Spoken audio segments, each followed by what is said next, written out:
Tron, the new movie that opens across the country today, is from the Disney studio, but it may not look like any other Disney movie you've ever seen. Pat Collins has a review. Or any other movie for that matter, Diane.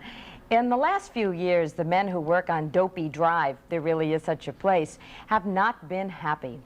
Disney movies were no longer making lots of money. Oh yes, the little people still love Cinderella, but no studio can live on a glass slipper. And the new Disney movies couldn't get a laugh from Goofy. Then the Disneycrats had an ingenious idea. Why not make a movie that looks like a video game and get the kids and their quarters away from the arcades and back into the movie theaters? That idea is now a reality, or rather a fantasy, called Tron. As you will hear ad nauseum for the rest of the summer, Tron is the most revolutionary-looking movie to come along in the age of Pac-Man. It is the first film to use computer animation to create a 3D effect. And those effects are initially stunning. The best moments are a chase scene with what are called light cycles, there they are, and a game that looks like highlight mixed with laser-like frisbees. Tron begins in the real world with Jeff Bridges as a computer whiz whose video game ideas have been stolen by the head of a communications empire. The evidence rests inside the computer world with the master control programmer. The MCP, as it's called, is hungry for power. A reform-minded security program named Tron is in his way. Bridges is in the way, too. Solution: transform Bridges into a combat soldier who has to fight to survive inside a deadly video game. Hey, it's the big master control program everybody's been talking about. Stop. I'm warning you. I'm gonna have to put you on the game grid.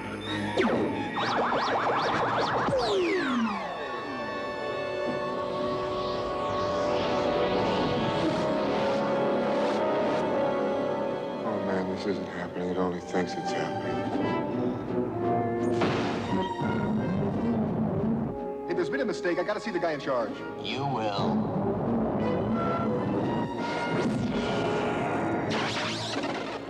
Who's that guy? That's Tron.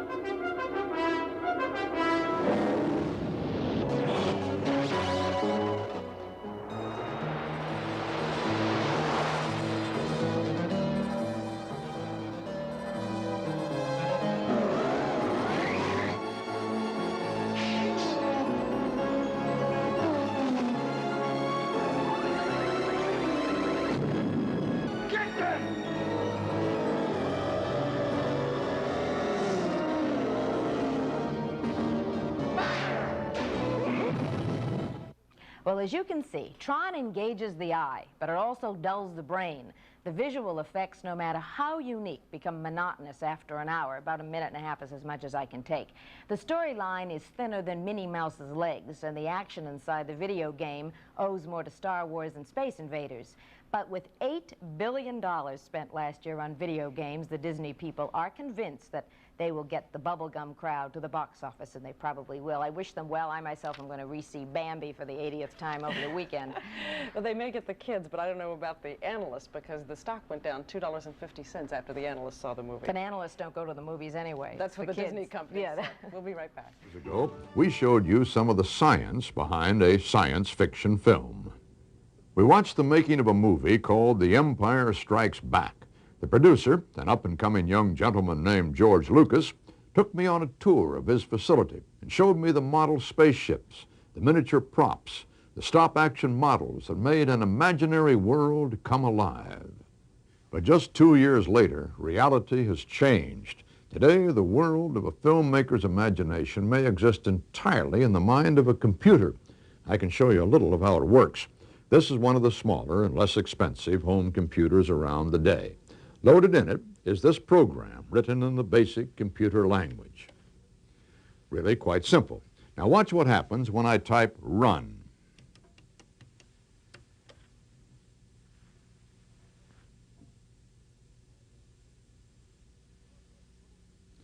Now if a little computer can make designs like this, imagine what a really big computer can do. It can do things like this. Come on, big fella. Let's see what you got. Flynn, a video game inventor and computer programmer, is the hero of a new movie called Tron. He's thrust into an electronic world behind the video screen, where the games he once played for fun are now for real.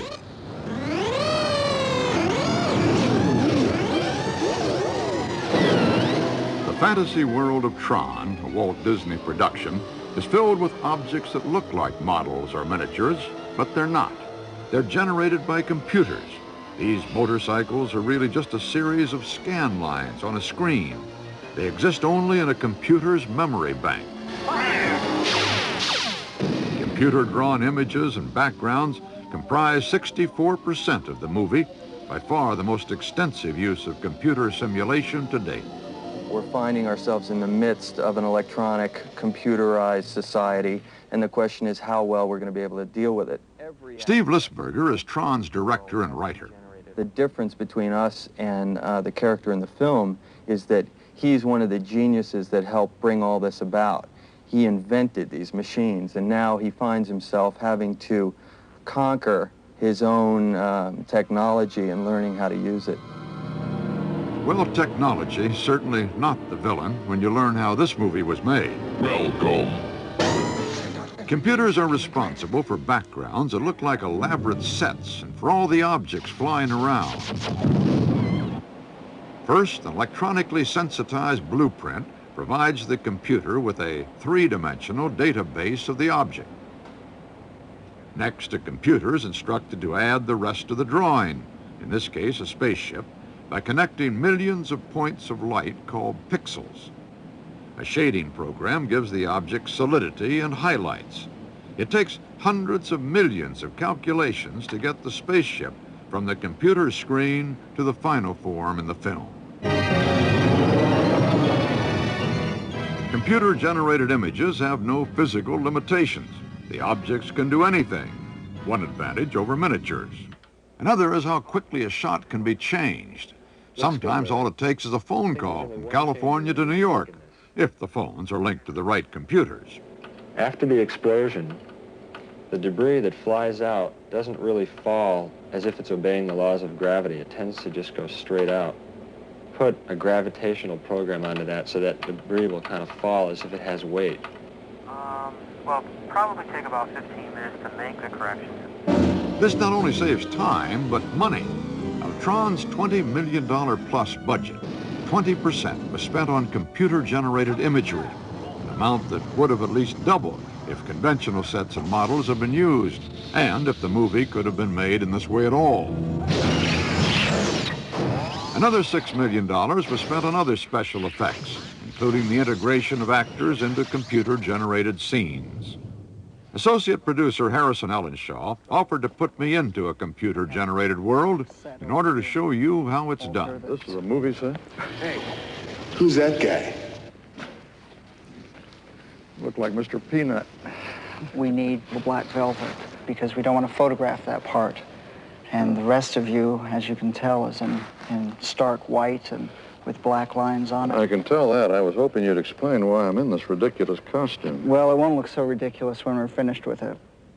The contrast is needed for backlighting. Each frame of film is enlarged onto 12.5 by 20-inch animation cells. These serve as stencils which isolate each element that requires a separate color or intensity. Once I'm out there on this set, what can I do with it? You can do whatever you like, and the more you point to things and indicate things, the more things we can put in. you'll regret this. They tell me this world I'm living in is limited only by my imagination. First of all, let me get rid of this ridiculous hat. Now then, I could, for instance, decide I didn't like this costume, and let's say, change it all. Or change the color of the boutonniere. If I want to, live in a more mundane world, I could give you a tap dance. And if all else fails, I can simply disappear.